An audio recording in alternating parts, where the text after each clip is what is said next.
Hello friends, today I'm going to talk about a very important component of manifestation, of life itself actually, and it's your identity.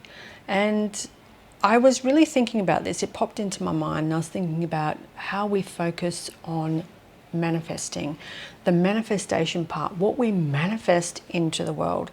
And we can get into this trap because we are so focused on what we want or what we believe is going to make our life better, is going to make us happier.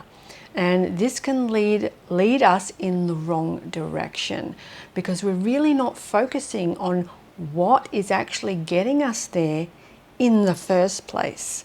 What is creating and manifesting this into the world? And there are three very important components of your identity, who you've become. And that's your beliefs about yourself, the emotions that are linked to those beliefs, and the emotions that also drive your behaviors.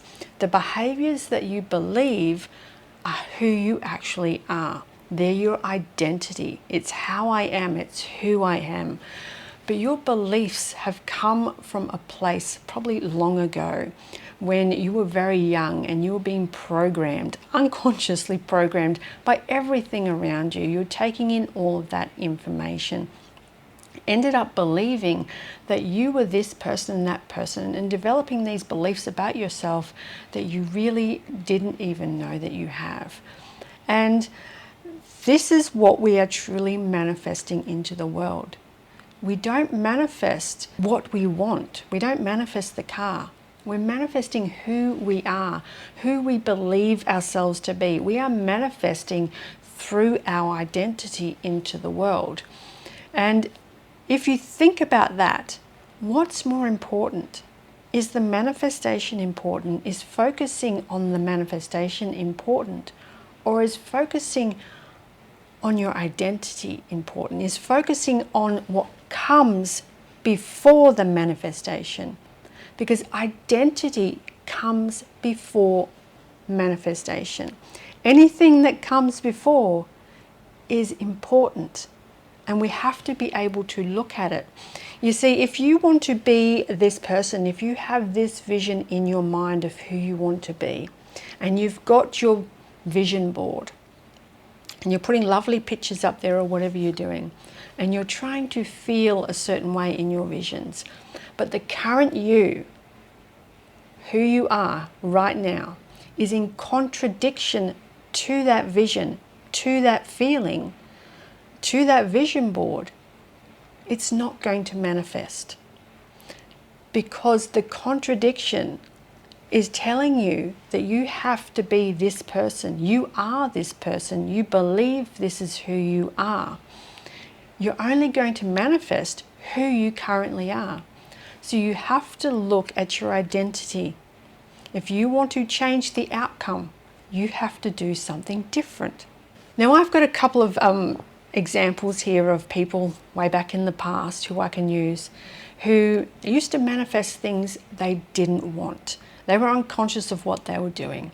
So this first chap, he used to have this belief. He didn't know he had this belief about himself, but he would repeat it over and over again because this is what our subconscious programming is all about.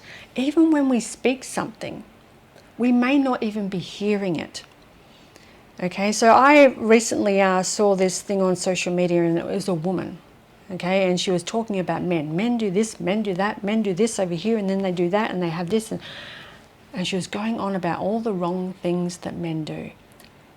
But she wasn't even hearing all the beliefs that she was laying out on the table. Yes, I could hear all the beliefs. It was really obvious to me, but obviously she couldn't hear it. And this is what people will do. They will look outside of themselves and point the finger elsewhere. But the beliefs are coming from within. And this chap would do the same thing. But he'd always say this thing over and over again. He'd say, oh, I'm no good at that. I'm no good at doing new things. I can't do that. And he was saying this to himself his whole entire life. Yes, this came from his childhood and his experiences in his childhood. And when I sat there and talked to him about this, he was telling me all the answers. but he didn't realize. He didn't realize he had this belief about himself. But what did this belief lead to?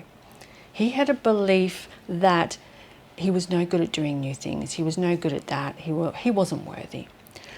Every time a new opportunity would come up into his life, he would feel fear. He was scared. He didn't want to do it.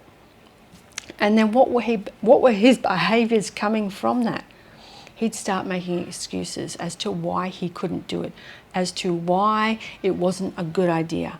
And then he had another behavior. He would go to this other person in his life, and this other person would also come out with negative reasons why he shouldn't do it. And when this happened, he would start feeling better.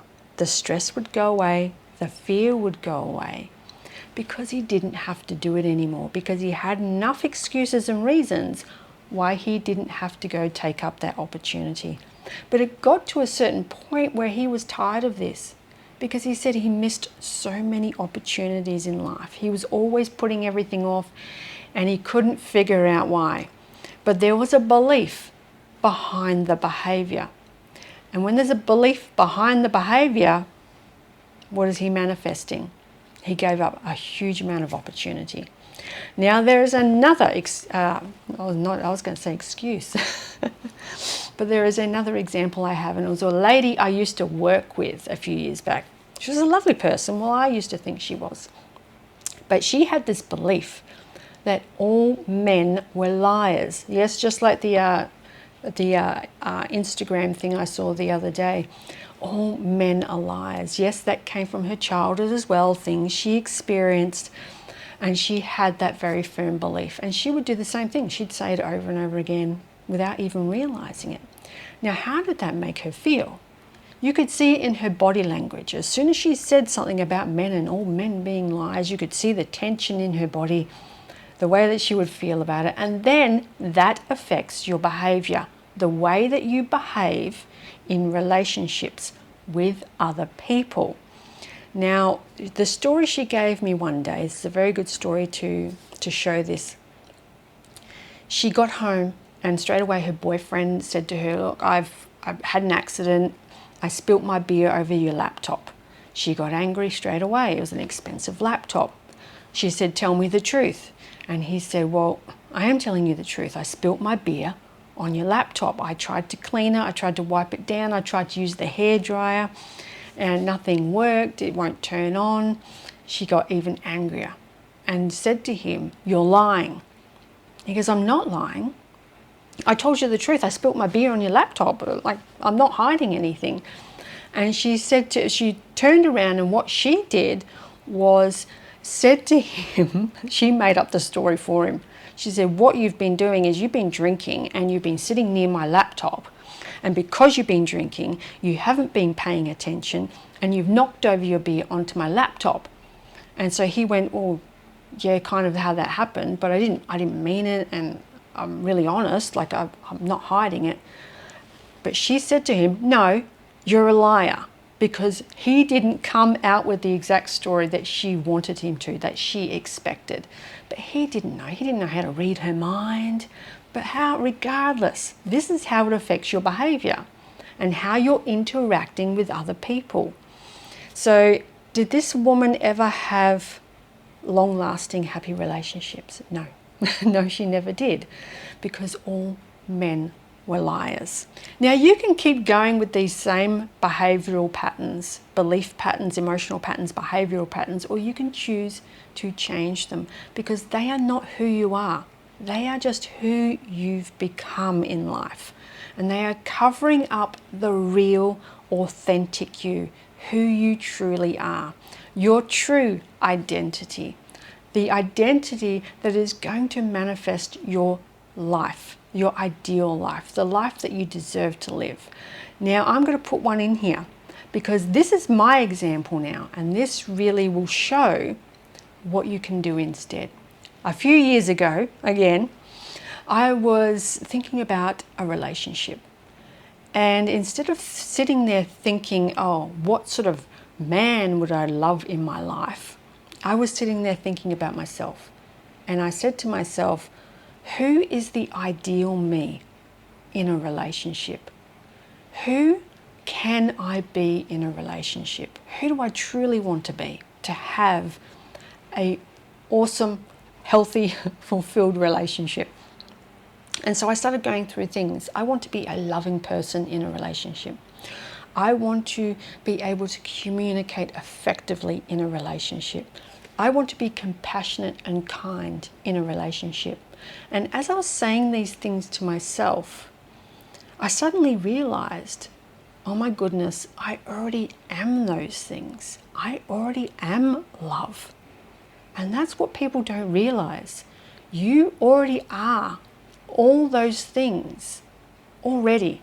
Everything that you desire about yourself to be that person, you already are that person. But there's something that's standing in the way. Those beliefs and those behaviors that are covering that authentic you up.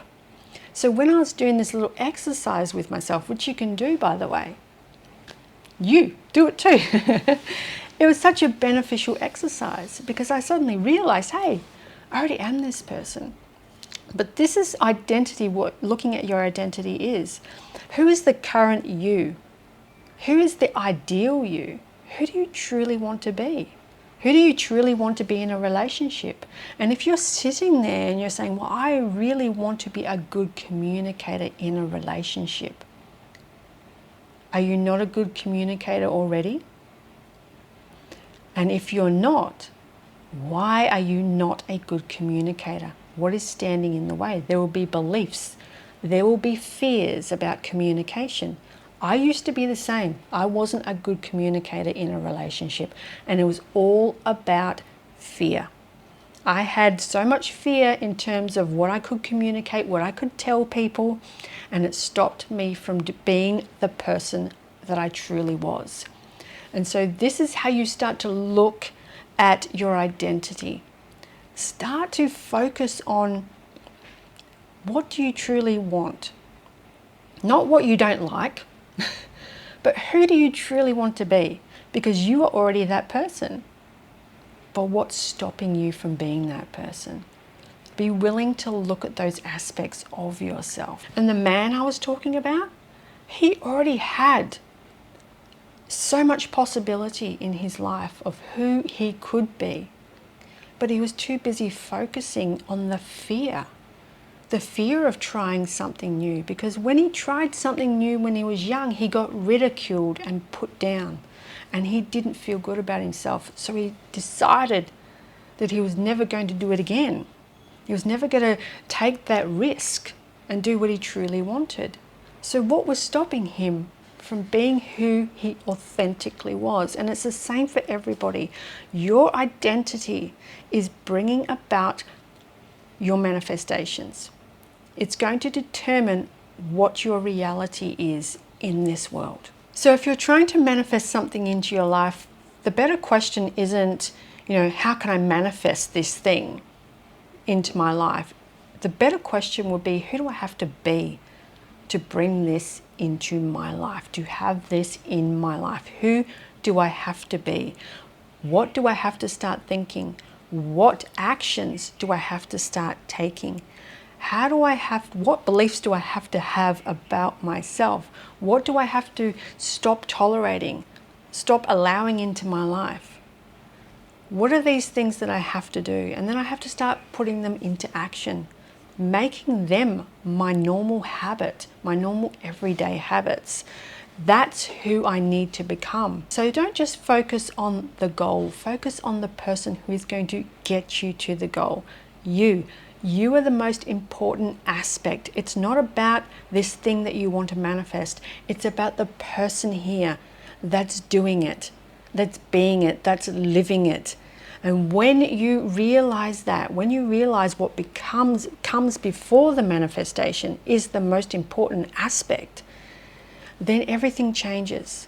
Once you shift, everything shifts. And life becomes very different.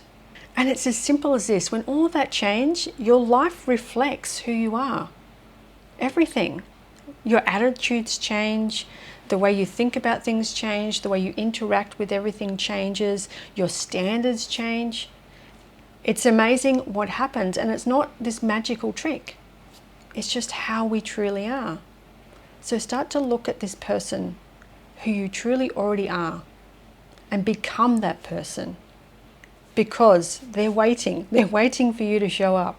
They're waiting for you to take away the veils of fear and beliefs. Have a beautiful day, and I'll see you next time.